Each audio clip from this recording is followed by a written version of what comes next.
જામનગરમાં સેવાકીય પ્રવૃત્તિઓથી જાણીતું લોટસ ચેરિટેબલ ટ્રસ્ટ દ્વારા દર વર્ષની જેમ આ વર્ષે પણ પ્રાચીનતમ ભારતીય સંસ્કૃતિને અનુરૂપ સરગમ નવરાત્રિ મહોત્સવનું પ્રદર્શન ગ્રાઉન્ડમાં આયોજન કરવામાં આવ્યું છે, જે અંગે આજે પત્રકાર પરિષદ યોજી વિસ્તૃતમાં માહિતી આપવામાં આવી.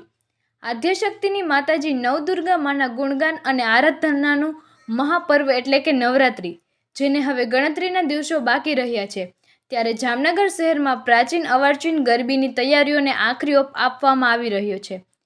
જામનગરના ખેલૈયાઓમાં નવરાત્રિ પર્વને લઈ ઉત્સાહમાં જોવા મળી રહ્યા છે. ગરબીમાં રમતી બાળાઓ તથા ખેલૈયાઓ નવરાત્રિની ઉજવણી મન મૂકી કરવા થનગની રહ્યા છે. જામનગરમાં પ્રસિદ્ધ એવી લોટસ ચેરિટેબલ ટ્રસ્ટ આયોજિત સરગમ નવરાત્રિ મહોત્સવ 2024માં બાળાઓ વિવિધ રાસ ગરબાની તૈયારીઓ કરી રહી છે. આ આયોજન અંગે આજે જામનગરમાં લોટસ ચેરિટેબલ ટ્રસ્ટ દ્વારા યોજાયેલી પત્રકાર પરિષદમાં સમગ્ર કાર્યક્રમને લઈ પત્રકારોને માહિતી આપવામાં આવી હતી.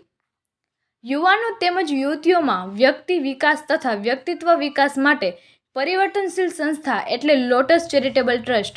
આ ટ્રસ્ટ દ્વારા સમગ્ર વર્ષ દરમિયાન સામાજિક, શૈક્ષણિક, સાંસ્કૃતિક, આરોગ્યલક્ષી સેવાકીય પ્રવૃત્તિઓ જેમ કે શિબિરો, વિભિન્ન ઉત્સવોનું આયોજન તેમજ મેડિકલ કેમ્પોનું પણ આયોજન કરવામાં આવતું હોય છે.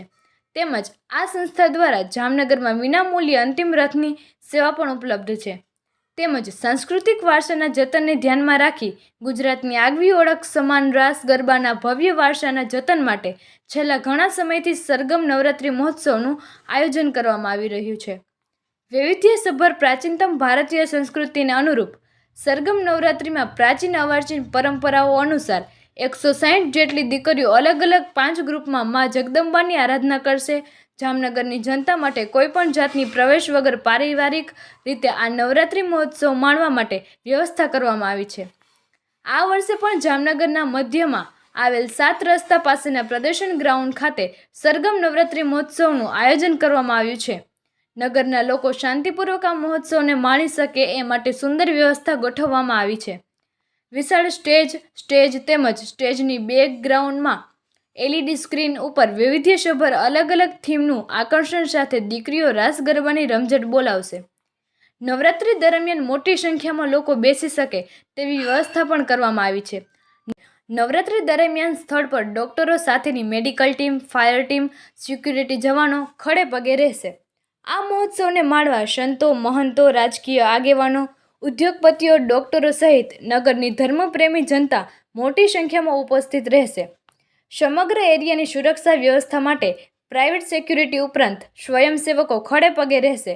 તેમજ નવરાત્રિ મહોત્સવનું જય કેબલ દ્વારા લાઈવ પ્રસારણ કરવામાં આવશે. જય કેબલની વેબસાઇટ ઉપર પણ દેશ વિદેશમાં રહેતા લોકો આ નવરાત્રિ મહોત્સવને નિહાળી શકશે.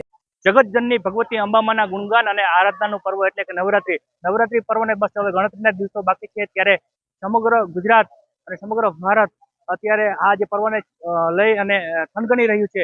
ત્યારે જામનગરની અંદર કહી શકાય કે એક પ્રાચીનતમ જે ગરબાની જે પરંપરા છે તે જામનગરનું જાણીતું જે લોટસ ચેરિટેબલ ટ્રસ્ટ છે તેમને જાળવી રાખી છે. તો આપણે લોટસ ચેરિટેબલ ટ્રસ્ટના શૈલેષભાઈ પટેલ આપણી સાથે છે, આપણે એની સાથે વાત કરું. શૈલેષભાઈ, ખાસ કરી અને આપણે જે પ્રાચીન પરંપરા છે તે જાળવી રાખી છે, કેટલા વર્ષથી અને કેટલામું વર્ષ છે અને શું છે સમગ્ર કાર્યક્રમની વિગત?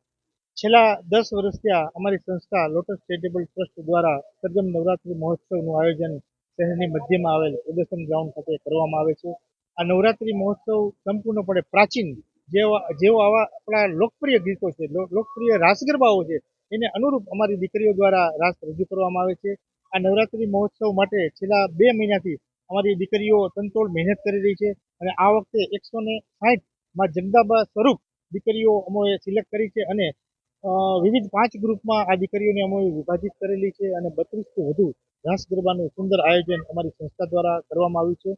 જો ગ્રાઉન્ડની વાત કરું તો 5000થી વધુ લોકો આ નવરાત્રિ મહોત્સવને પારિવારિક રીતે બેસીને નિહાળી શકે એવું સુંદર આયોજન અમારી સંસ્થા દ્વારા કરવામાં આવ્યું છે. અને દરરોજે દરરોજ વિવિધ અલગ અલગ રાસ ગરબાઓ અલગ અલગ ડ્રેસિંગ સાથે અમારી સંસ્થાની જે દીકરીઓ છે એ રજૂ કરશે. આ તમામ આખું ગ્રાઉન્ડ છે એ તમામ સિક્યુરિટીથી સજ્જ છે. 20થી વધુ CCTV કેમેરાઓ લગાવવામાં આવે છે, કોઈ અનિચ્છનીય બનાવ ન બને એ માટે સુંદર વ્યવસ્થા અમારી સંસ્થા દ્વારા કરવામાં આવી છે. અને છેલ્લા 10 વર્ષથી અમે આપને કહ્યું એમ સુંદર રાસ ગરબાઓ જે રજૂ કરે છે હું જામનગરની જનતાને કહું છું કે આપ પારિવારિક રીતે અહીં પધારો અને આ રાસ ગરબા નિહાળો અને અમારી દીકરીઓને પ્રોત્સાહિત કરો. એવું સુંદર આયોજન આ સંસ્થા દ્વારા કરવામાં આવ્યું છે. આને સફળ બનાવવા માટે અમારી સમગ્ર ટ્રસ્ટી ટીમ, અમારા નવરાત્રી કન્વીનર્સ અને અમારા મહિલા વિંગ છેલ્લા 2 મહિના ત્યાં તનતોડ મહેનત કરી રહ્યા છે અને અમને ચોક્કસપણે આશા છે કે આ રાસ ગરબાઓ જામનગરની જનતા નિહાળશે ત્યારે ચોક્કસપણે એને ખૂબ સુંદર રીતે ગમશે એવું આયોજન કરવામાં.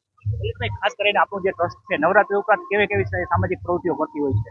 નવરાત્રી નવરાત્રી અને બાકીના જે પ્રોજેક્ટ છે એમાં આપ સૌ પરિચિત હશો કે અમારી સંસ્થા દ્વારા એક અંતિમ યાત્રા રથ ચલાવી રહ્યા છે. જે પણ છેલ્લા 10 વર્ષથી અમારી સંસ્થા ચલાવી રહી છે, જે ફ્રી સેવા છે, વિનામૂલ્યે છે, કોઈ પણ જાતનો ચાર્જ આ સંસ્થા દ્વારા આ રથમાં, શાંતિ રથમાં લેવામાં આવતો નથી. અને હમણાં 1 વીક બાદ અમે એક નવો રથ જામનગરની જનતાને અમે લોકાર્પણ કરી રહ્યા છીએ. અમારી સંસ્થા દ્વારા સંચાલિત રહેશે અને ખૂબ સુંદર રીતે આ રથ બનાવવામાં આવે છે. કોઈ પણના ઘરે જ્યારે આ બનાવ બને છે ત્યારે આ રથનો ઉપયોગ કરે છે અને કોઈ પણ જાતની ફી લીધા વગર અમે આ રથ ચલાવીએ છીએ, સંચાલિત કરીએ છીએ. એ ઉપરાંત વર્ષ દરમિયાન અનેક મેડિકલ કેમ્પો, બ્લડ ડોનેશન કેમ્પ, ગરીબ બાળકોને એજ્યુકેશન સહાય, ભોજન, વિવિધ પ્રોજેક્ટ અમારી સંસ્થા દ્વારા વર્ષ દરમિયાન કરવામાં આવે છે. લોટસ ચેરિટેબલ ટ્રસ્ટ દ્વારા અનેક જે સેવાકીય પ્રવૃત્તિ કરવામાં આવતી હોય છે ત્યારે લજવી મારે એવા ડિસ્કો ડાન્સ ગરબા નહીં, પરંતુ અહીં તો પ્રાચીન અને જે પરંપરા છે, પરંપરાગત જે વૈવિધ્યસભર જે ગરબાઓ છે તે રજૂ કરવામાં આવે છે. અને લોટસ ચેરિટેબલ ટ્રસ્ટ દ્વારા સુંદર મજાનું આયોજન જામનગરના પ્રદર્શન ગ્રાઉન્ડ ખાતે હોય છે.